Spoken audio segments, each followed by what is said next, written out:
is Kerry Coleman. I'm a bartender here at the Red Square inside the Mandalay Bay on the famous Las Vegas Strip. Today I'll be making a Vodka Mud Shake. It's a nice, refreshing cocktail. Get our 15 glass. We use 1.5 ounces of vodka. I like to use our nice Zero vodka, nice Russian vodka.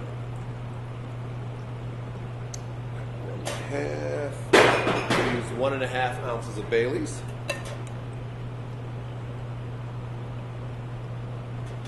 And 3 ounces of chocolate milk. Okay, little scoop of ice.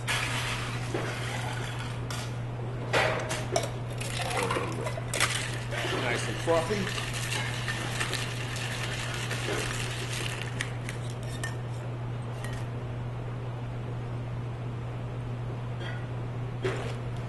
We garnish that with a red chocolate square.